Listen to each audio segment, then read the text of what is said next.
Chukwu kigwe na lo kita tụkwasịrị gaa ka ị nọnyere n'ofufe nsọ ụbọchị taa.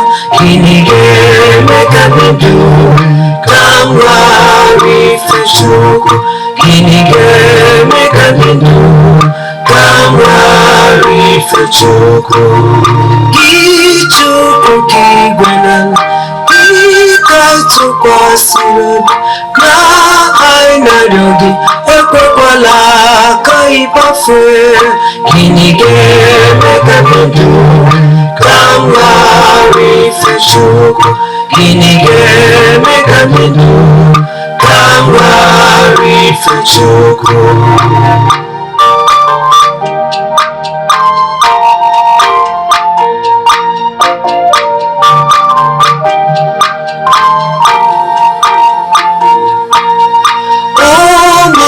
Ndị isi ojii ka anyị Chukwu ekele, bụ onye kwesịrị ịtụkwasị obi mmadụ. Gịnị ga-eme ka ndụ ka m ghara ife Chukwu? Gịnị ga-eme ka ndụ ka m ghara ife Chukwu? Ụmụnne ndị isi ojii ka anyị Chukwu ekele, bụ onye kwesịrị ịtụkwasị obi mmadụ. Gịnị ga-eme ka ndụ ka m ghara ife Chukwu? Gịnị ga-eme ka ndụ ka m ghara ife Chukwu?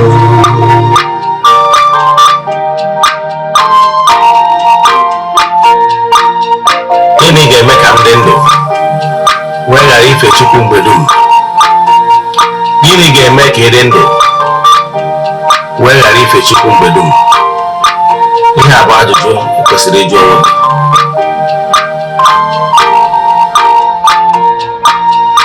Ụmụnne ndị isi ojii ka anyị Chukwu ekele, bụ onye kwesịrị ịtụkwasị obi mmadụ.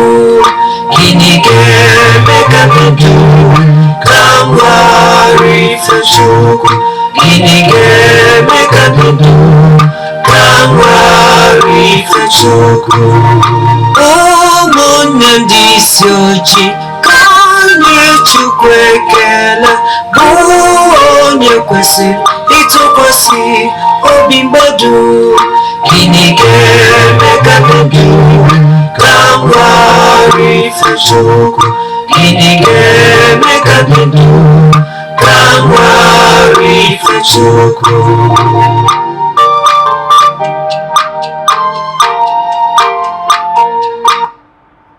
Ụtụtụ ọma na ụmụ ọdịnala Igbo, anyị abịakwanụ n'oge awa nke eziokwu, oge anyị ji awa eziokwu niile agba, nke ọ bụ mụnwa bụ Ogbuefi Eze-Ana Ugochitubelu na Oraifite na-anọ n'isi ya. Anyị bịakwa n'oge ministration, yes, maka ndị ọ bụ tata bụ izizi ha na-afụ m na soshal midia maọbụ na Eziokwu TV. Kpọọ m Ogbuefi Eze-Ana Ugochitubelu na Oraifite. Oraifite dị na Anambra steeti. Abụ m onye isi nchụaja na Ugochitubelu ọdịnala temple. Anyị na-agba afa miri emi, lụkwazi ọrụ mmụọ dị iche iche. Abụkwazi m onye isi nchụaja na ọdịnala Restoration Prayer Ministry, bụrụkwazi onye mgbasa ozi ọdịnala Igbo. So you can call me an ordinary evangelist. I will answer. My mission is to help people live better life. N'ụbọchị taa n'oge awa nke eziokwu, isiokwu anyị ji wee bịa bụ Igbo spirituality and religion. Aṅụ na ngwọ na nkwụ na-abịa maka na anyị ji ozi ọma nke inubere mbụ wee bịa n'ụbọchị taa. Like a na-ekwu oge ọbụla, what you don't know is only a mystery to you and not to all. Achọ ka mmepe ya anya, let the bandage fall, ka ị mara ihe ị marọ. Maka na ihe mmadụ amarọ bụ ya okenye, dịka ndị Igbo si atụ ya bụ ilu. Mana bifo anyị gama n'iru, ọkwa dị mkpa. Echefuna na aja anyị na-achụ n'igwe nke ọnwa April na-aga n'iru. Ị nwekwara ike isonye na ya bụ aja ayịrị n'igwe ebe ọ bụla ị nọ na nsọtụ ụwa dum. Distance abụrụ ebere a n'ọrụ na aja anyị na-achụ na temple maọbụ n'afọ anyị na-agba. ọ bụrụ na ị chọrọ isonye na anya bụ aja, ihe ị ga-eme wee forward ya 3 prayer requests, then make token donation. Chat them na WhatsApp, agwa gị other details I need from you in order to book you. N'isi ụtụtụ a, ejegori m na temple chụọ aja gaa ọfọ kwubi okwu n'isi ndị niile sonyere anyị ya na n'isi ndị friends of the temple and children of the temple. Kedu ihe anyị na-eme? Isonyela anyị forward ya 3 prayer requests, anyị debe na altar, na-achụ aja, na-aga ọfọ, na-ekwubi okwu n'isi gị ganye n'ọnwa agwụ. Ụbọchị nchịkọta ya, ụbọchị ikpeazụ n'ọnwa April a, anyị ga-eje na mmiri jiri ihe ọnụ na-eri jee na mmiri jee chụọ aja mee saraka n'afọ mmadụ dum. Anyị gbagota na temple chụọ aja dị iche iche to entities of powers n'afọ mmadụ dum. Anyị gazie n'ebe nchụ aja gbuo ebulu wee mee saraka. Anyị malitere ịchụ aja ihe karịgoro 2 years now. O nwere ndị na-esonyere anyị na aja since anyị malitere till date.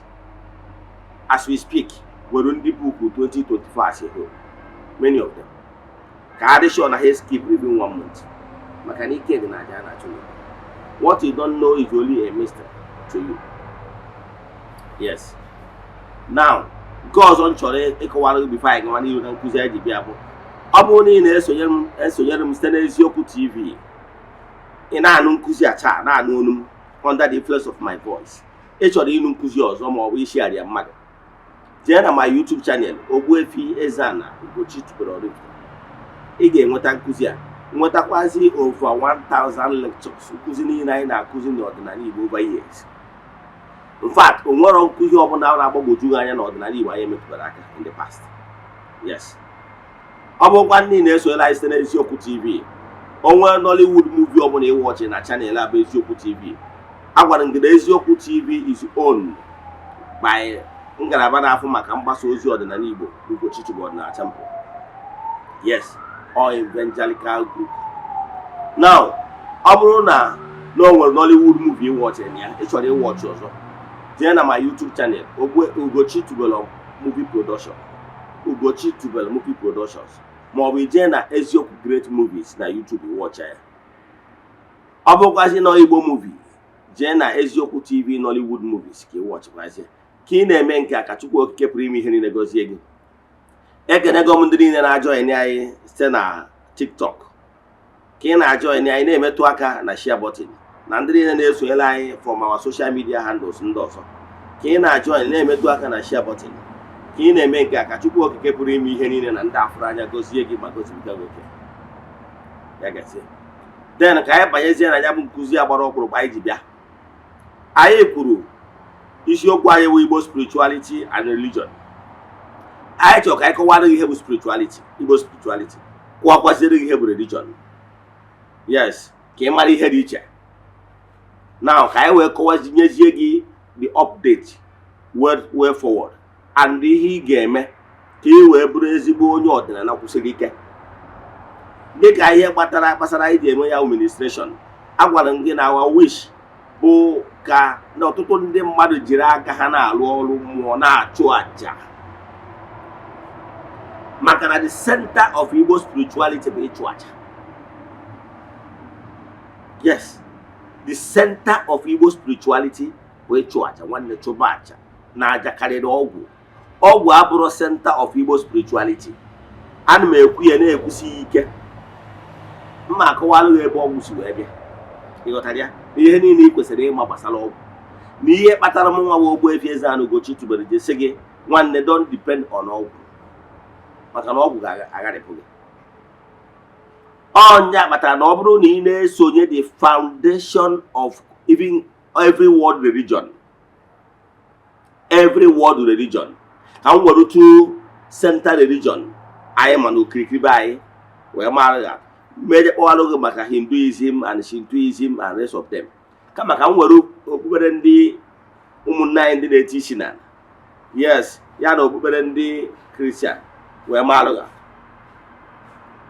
is a fact, is a known fact that Roman Catholic Church is the center of Christian faith.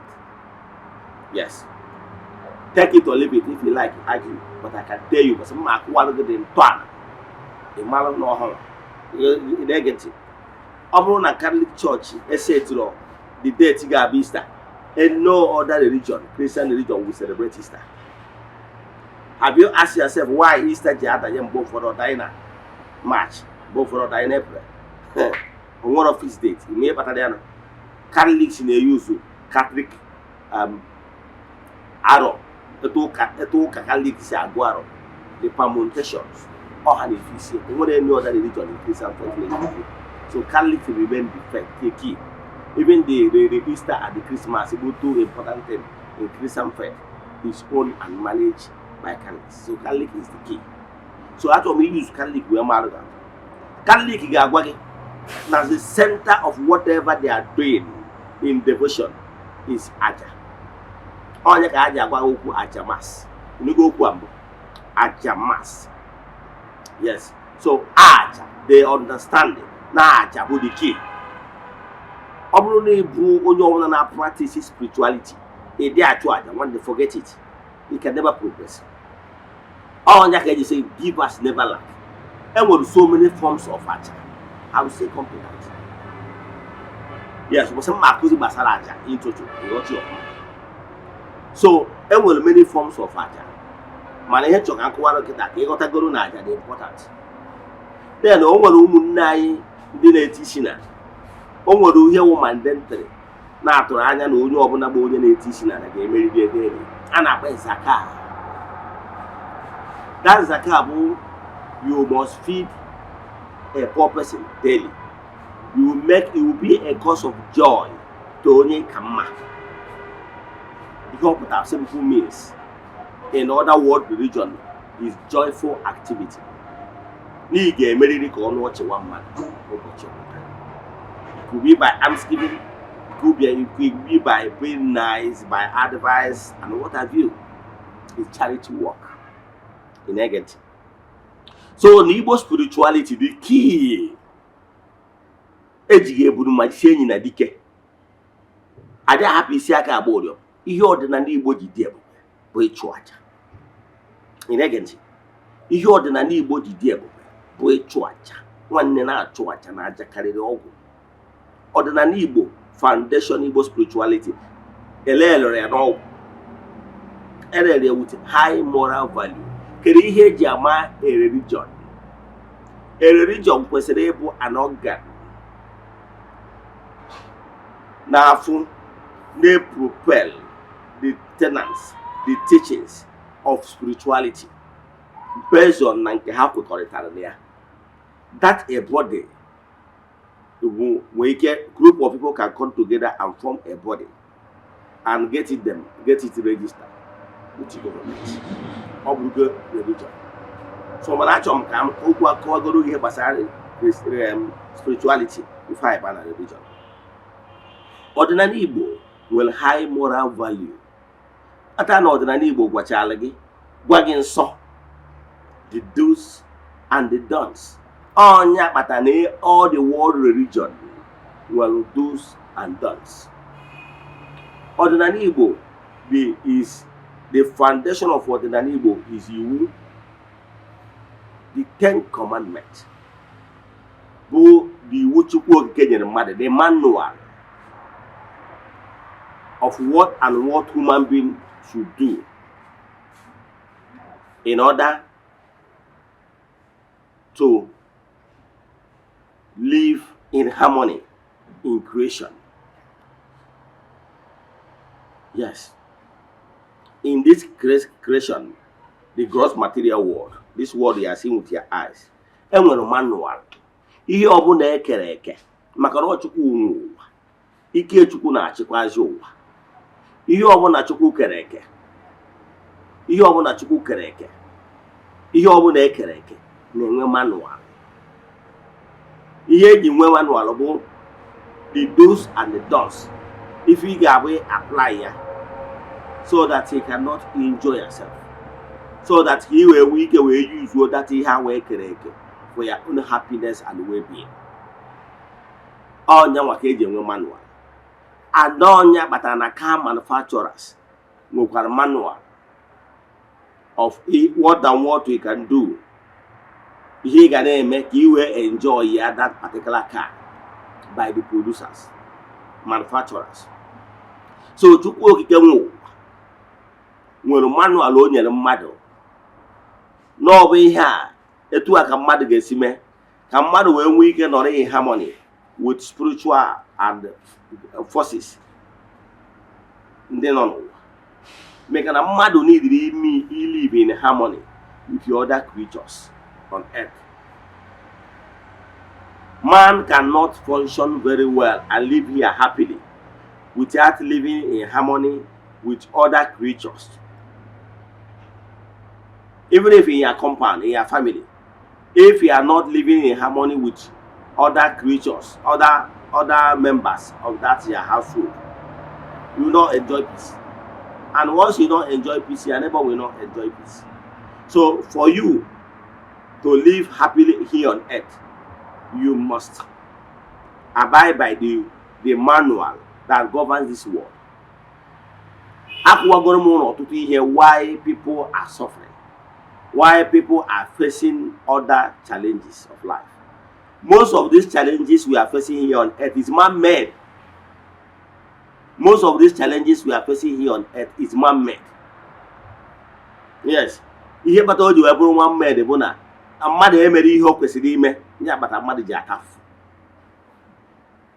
Gị bụ onye nne nwere ihe kwesịrị ime, gị bụ onye nna kwesịrị ihe kwesịrị ime, gị bụ community leader nwere ihe kwesịrị ime, gị bụ nwatakịrị na ezinụlọ kwesịrị nwere ihe kwesịrị ime, gị bụ neighbor onye agbata obi nwere ihe kwesịrị ime ka e wee nwee harmony. Mana mgbe ọbụla ya hapụrụ ime ya enwe crisis. Ada enwe crisis ọ mefe bụ onye ọbụla. Etu ahụ ọ dịkwu na ihe niile gbasara ụwa. Ụwa a bụrụ sọ mmadụ bi n'ụwa. Gee ntị ma gee ntị nke ọma. Ụwa a bụrụ sọ mmadụ bi n'ụwa. Enwere entities of powers ndị na-ejere Chukwu na mmadụ ozi. They are here on earth to fulfill purpose why God Almighty created them. You can call them elemental beings, you can call them entities of powers, you can call them whatever. But they are in all four cardinal points. Their work is to serve God Almighty in fullest. However, in working for the glory of the Almighty Father, they normally come across man.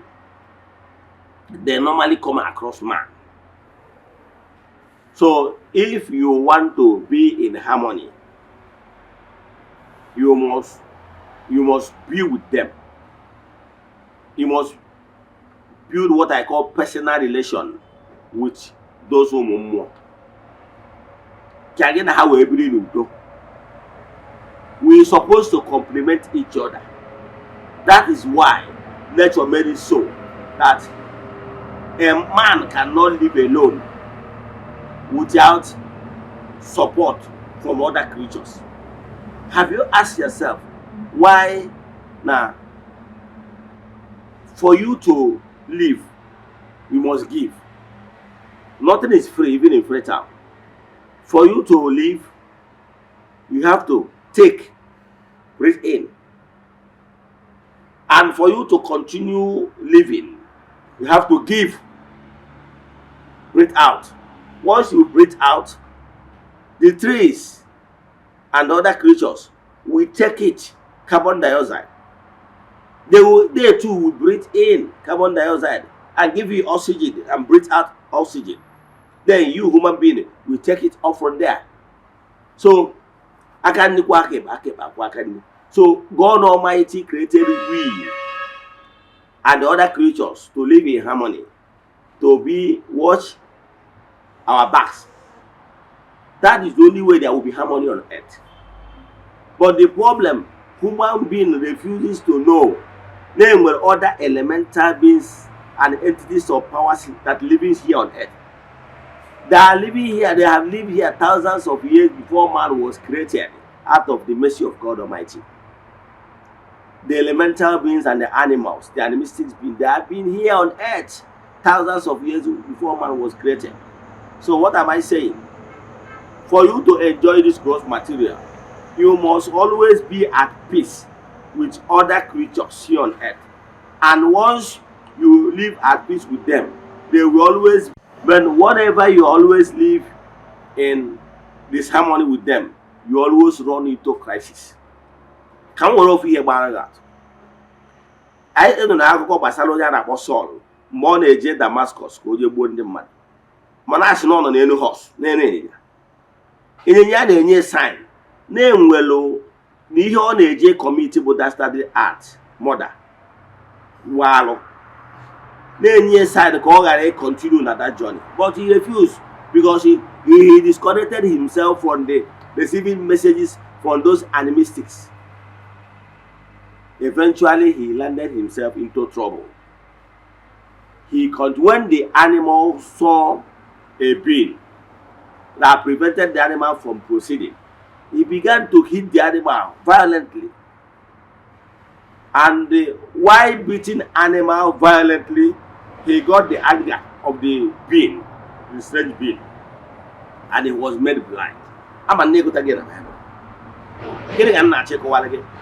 Whenever you are not in a harmony, living in harmony with other beings, you put yourself into trouble. This place would have been a better place for all of us to live and mature and enjoy the world. Hosea 4:6 says, my people are suffering because of lack of knowledge and vision. Because of lack of knowledge and vision. Yes. Mana ọtụtụ n'ime unu adịghị pay attention to that knowledge and vision you need. Knowledge and vision you need to apply in order for you to succeed massively here on earth. So that knowledge and vision is very important.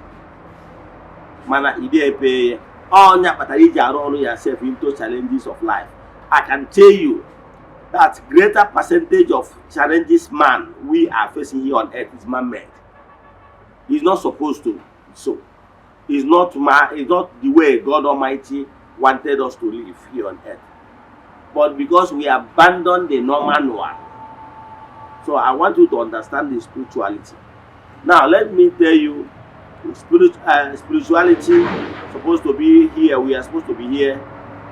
Keep all the moral values, live with love, mature as human spirit, and go back to anamo in the chair.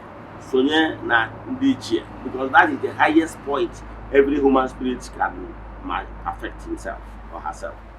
You go back to anamo and become the chair, the sense. By so doing, you'll be able to be a decision maker. Then you keep on being part of furthering creation. All him mad. So then, but in order, when the world began to develop, there always systems of government, and for you as a body to spread what you believe in, or what both of you as a group believe in, you must be registered. That is why you have religion. So religion is a group of people. Religion is different from spirituality. The same way making charms is different from spirituality. Making charms is not Igbo spirituality. Igbo spirituality encourages you that you those things we hear the Igbo spirituality. Then making charms is a physics, is a science and mother create your own way. Yes. In African, so yeah, I see some African people they'll start doing like something like voodoo and rest of them. Those things are outside African spirituality. But it's a human science. Even making charms is human science. But why I normally tell people not to indulge themselves in making charms is charms is something created out of time and space. Because all the things used to formulate that charm is gross material things. And it's made between time and space. So the power of charm can only last in this gross material. It cannot work in the higher rates because the content and components, the parts they use to well formulate here, those what is called charm is with time and space. All here maybe here with beginning and end. So charms will beginning and end. It cannot last forever because it's not spirituality. The only thing that can last is spirituality because all more. And the only way you can do that is to activate the more in you in order to connect yourself with other spiritual forces. So charm is something well limitation. That's why it's the second overall the best. You know what I mean? Then, however, when we positive and negative charms, positive charms can help you to achieve some of those desires. That will help you to achieve some of those things you cannot achieve by yourself ordinarily. Then you'll be able to miss those things to be able to get what you want. But let it not be negative charms. Yes, nke inwelu ka iwe megide mmadụ. Nke ọ bụla imere ka iwe megide mmadụ nwere repercussion that follows it because of law of sowing and reaping. Galatians 6:7. So always live life with clean hands. Because life is all about what you give to nature and what you receive. It's like a ball, you hit a ball on the wall, it bounces back to you. Bounce back to you, the originator. So pay attention to Igbo spirituality. Onye ọbụla na-asị gị jee gwọgwọ ọgwụ is not teaching you well. Onye na-asị gị jee gwọgwọ ọgwụ na ọdụ ka onye na-akụziri gị occult practices. Your occult practices is like somebody want to teach you instead of the person to teach you how to swim like a child. How to swim on your own using your physical strength and techniques. The person did not teach you. Is not teaching you well. Instead of the person to teach you that, the person is teaching you how to use gadgets, life jackets, oxygen, and to swim. What the person is teaching you is about time and space. Yeah, oxygen can be exhausted, yeah, whatever can be, and you can be harmed. Because people that they knows how those things work can disarm you, and can punch you. And once they punch you, what it means is that their help, their strength depends on those aids. And once those aids fail, you are drawn. So you up that I hear now we use here in Maka. More than when we which they can fail because they are human creation. Then once they fail, you are drawn, you are gone. So you will be harmed by spiritual power. Man, only develop your inner strength. Even when those aids are not there, you will be able to save yourself. So what am I telling you is this: make sure you always save yourself. Make sure you always save yourself from doing what you're supposed to do. And doing what you're supposed to do is protecting yourself. Protecting yourself by activating that your inner power. That is spirituality. So Aja, I know. Let me tell you how Aja works. Ajabo like PR. Because by giving arms, you are making more friends. So in actual Aja, spiritual forces. By giving arms, you are making yourself friends with them. And more while by the time you make yourself become their friends, they benefit you. You start benefiting from them as friends. So when the chubaja, na chuaja makanaja kalirobu, don't rely on ogun limitation. Yes, but the chubaja, ajabo, those things like maybe you are looking for a contract in Abuja. We have a friend of yours, maybe a classmate, maybe a relative working in Asolo, maybe a minister of works. You went to his office, brother. I'm going to apply for so contract. Please help me. If you help me, I will appreciate you. Maybe I will give you 1 car, I will give you this, I will give you that. He may have personal relation. He talk, he build. Then he build this year, Ojerega can win for the state, and what he hear natural. You know what I mean? By person appreciating them.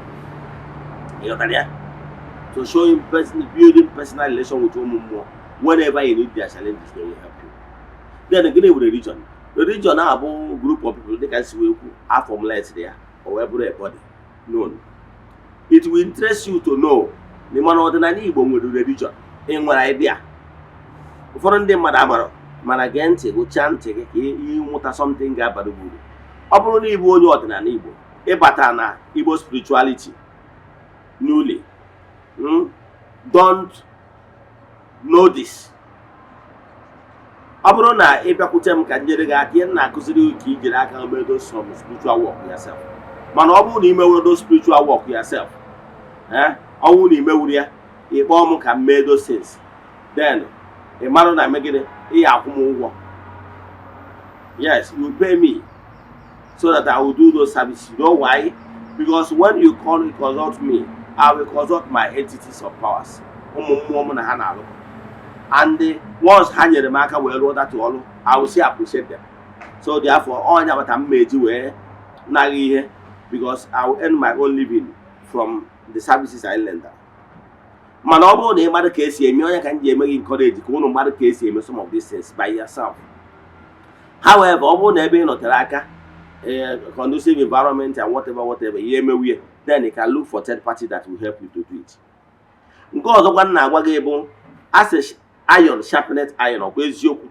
Ọ bụrụ na ị bata n'Igbo spirituality, try ya ka ị join ya brethren, otu ụmụnne, ka unu wee nwee ike na-learn from other ya follow brothers and sisters, because iron sharpened iron, ka ị wee nwee ike mụta, nyere gị aka na anọ in classes, ka ị wee nwee ike wee na-eto na mmụọ. Elda m mgbe anyị nọ n'ụka ọbịa, anọ m in so many groups in the church as a religious body. It helps me a lot to learn so many things about Catholic faith. So ordinana is beyond nije na bedibia alolu olu in our baby. No, and we'll continuous one. Now dibia alolu fine and good. In Nigeria, beg continue the devotion. And there is so many ways you can join fellowship with the brethren. You know, on years we join umunne.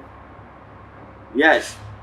Ndị ọdịnala ibe gị, mana o nwere ike inwere idea ịmara na enwere ụka ọdịnala, ịmara na enwere ihe a na-akpọ African traditional religion dị registered with the federal government of Nigeria. Ịmara ama na majority amara, mana nụ ya taa o nwere group of people, ọ bụrụ group of people nwoke Enugu steeti na-ekpokọba, ọ bụrụ ha abụọ ọdịnala. Enwere group of ọdịnala founders, Nigerian indigenous ọdịnala people. Ordinary Igbo abroad on Igbo. And many various ethnic groups form this African traditional religion. All the registered. Samad Bello is there. All one of you share on it. Mana Oji ordinary Igbo. And we'll have at Macaulay. And we'll be see Wunda. And we'll Zedi Orama Ucho Kafo. And we'll hack BOG. And we'll had the too many. Upon we don't mention over the list of people form here in African traditional religion, otherwise known as Godian religion. I onwere mgbe ha nyere m award, ọ bụrụ na Igbo onye na-esoro m na YouTube, ị ga-erute nwere mgbe e nyere m award. Yes, mgbe ha recognize me in many occasions. Fọdụ na YouTube, fọdụ adọ na YouTube. Ọ bụrụ na ilo lụta years back, but m mepere ụlọ mee birthday 2021. Ị ga-afụ na ha akara ụka nke ọdịnala na my house. Ọ bụrụkwa na ị na-esonyere m na YouTube, gaa and watch my birthday. Ị ga-afụ na ha akara ụka that day. E nwere ụka ọdịnala mana ị mara dịka m na-ekwube, what you don't know is only a mystery to you. Yes, e nwere African traditional religion. Ọ dị n'ebe dị iche iche. Yes. Ọ dị n'ebe dị iche iche. Mana ka m wụọ ụkwụ n'ala. Ka a bido nwere ndị Igbo, a bidogoro nke ndị Igbo, ka ha hapụgoro other tribes nọ n'ala Igbo nwesịkwara ya. N'ala Igbo, awụ m onye Oraifite. Get awụ m onye Oraifite. O nwere ebe a na-akpọ Ogbuefi Oraifite. Ogbuefi, ebe arụsị nọ n'Oraifite a na-akpọ Ogbuefi. Ebe anwa na the same land, the same place. No Ogbuefi. Na uno alụrụ unu ka alụrụ unu ofufe nsọ. Ndị na-efe na ndị otu chi, African traditional religion. Yes. Etu a ka ọ dịkwa na Nnewi. Njekwa na Nnewi, ifu Ogbuefi, ifu uno ebe ofufe ndị African traditional religion.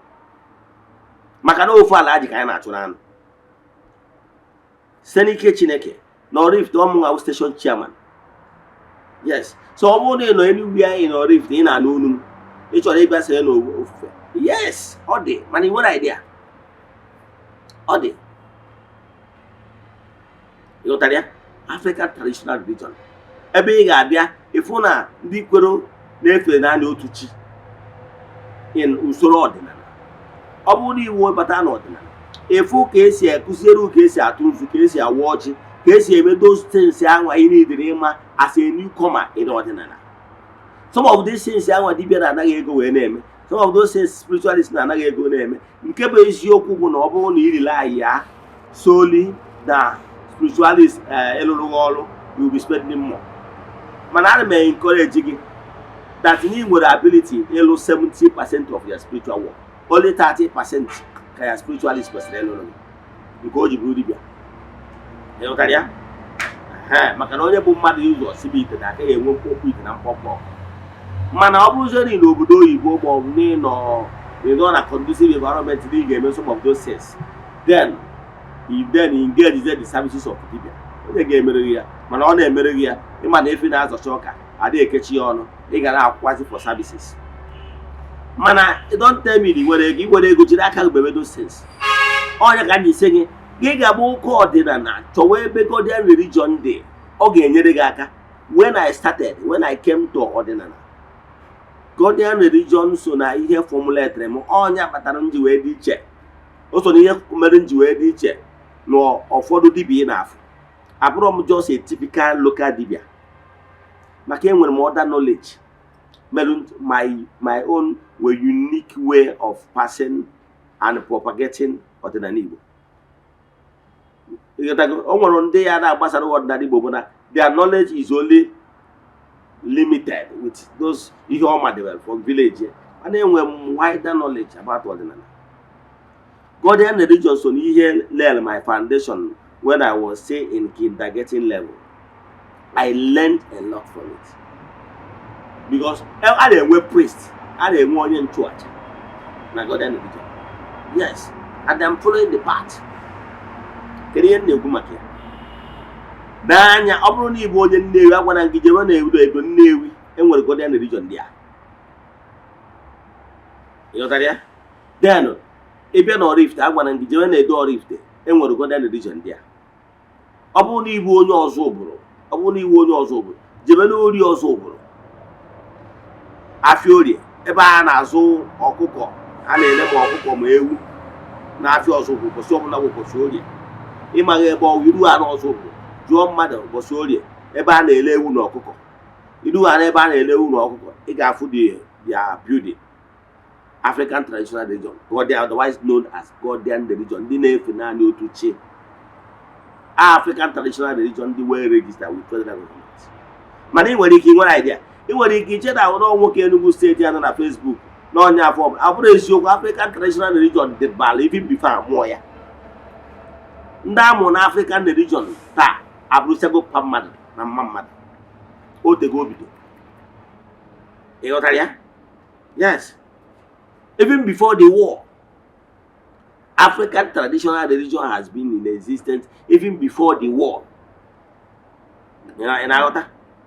Yes. Ọnkwa mgbe anyị celebrate ndị egburu maka ihi na ha kwenyere na ihe abịrị ibu ya.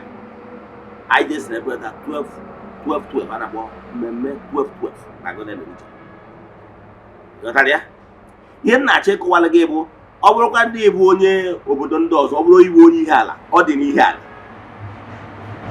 West. Ịbụrụ onye Ekwe n'Imo steeti, ọ dị n'Ekwe.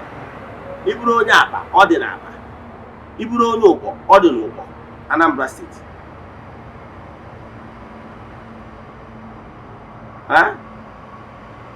Many places ọ Aba ka ị nọ.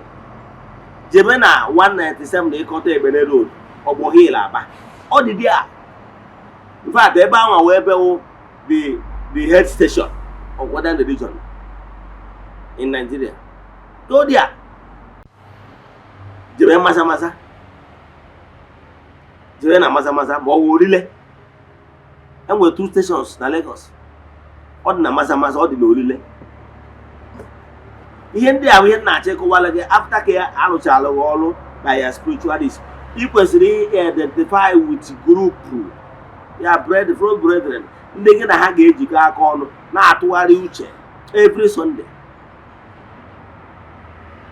Ụda na-atụgharị uche na-akwalite onwe n'ume. Ị na-amatasị ka esi eme ihe niile a nwayọ. Ịfụ na ọdịnala anaghị eri ego. Ọdịnala na-erighị ego because of na ị mara emedo ọgụ since ị kwesịrị ime n'onwe gị. So you are paying for not doing it yourself. You got that? Now, cause you know the obodo mma akpa ka ị nọ ugwu Awụsa na Abuja. Ọ dị na Abuja. Echefuna. Now from Abuja station ka m si wee mgbe m bata n'ọdịnala Igbo. Tete. Ebido na-preach book spirituality from 2015 na social media.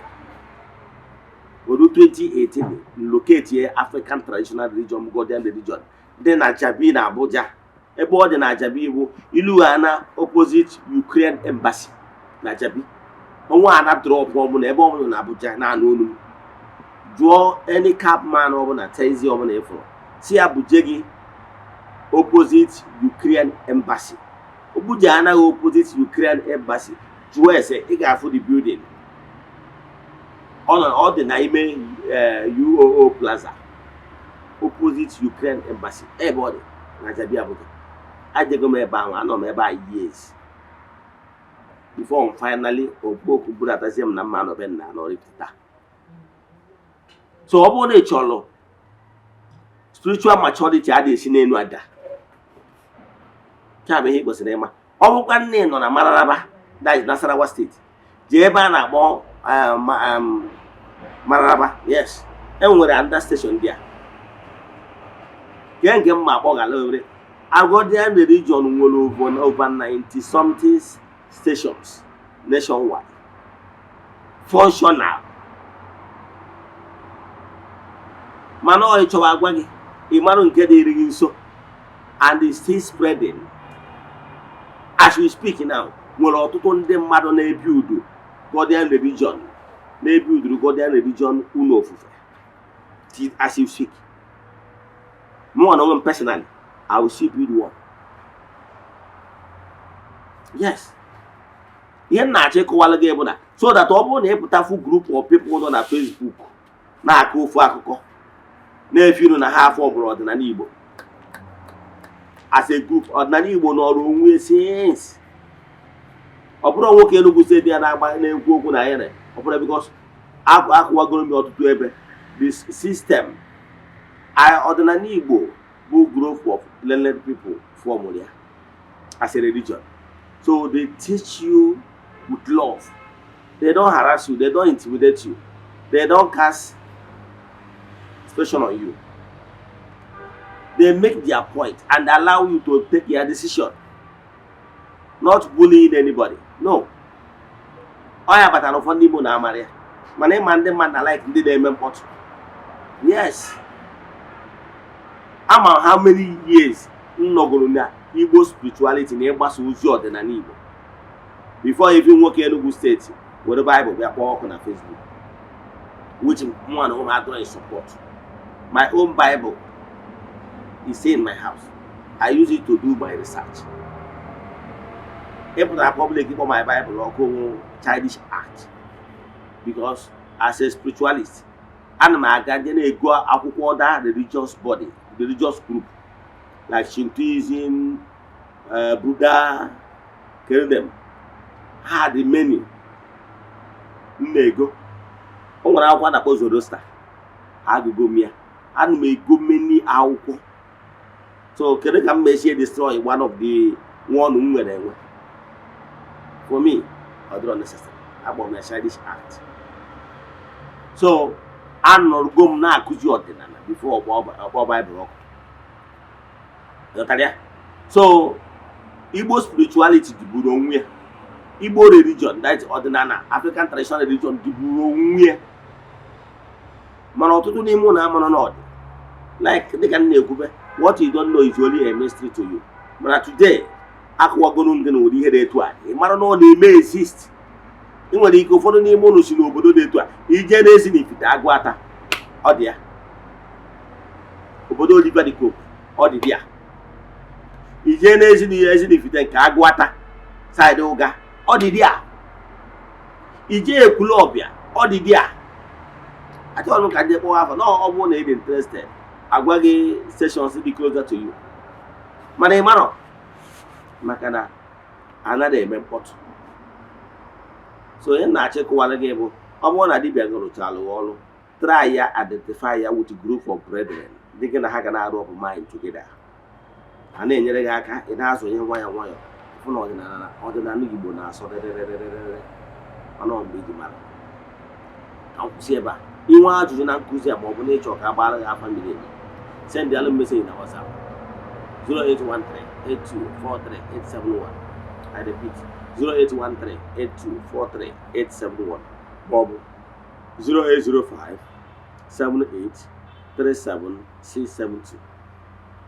I repeat 08057837672. N'aha Chukwu Okike nke pụrụ ime ihe niile, ekwo m okwu ngozi n'isi ndị niile sonyela anyị n'oge awa nke eziokwu, ma nwoke ma nwaanyị, ndị nọ n'oru na ndị nọ n'Igbo, ọkachasị ndị na-emetụ aka na share button na invite their friends ka anụ from the horse's mouth. Asị nke ọma ka meela ụnụ, ka Chidimma dịrị ụnụ, ka ihe ọma dị iche iche meela ụnụ n'aha Chukwu Okike nke pụrụ ime ihe niile. Ka ọ dịkwa echi niile n'oge awa nke eziokwu. Asị m na ọ bụrụ na ọnwa egburu oji eji wee chụọ aja, na-emecha na ọ ga-ekwu ome. Udo dịrị ụnụ.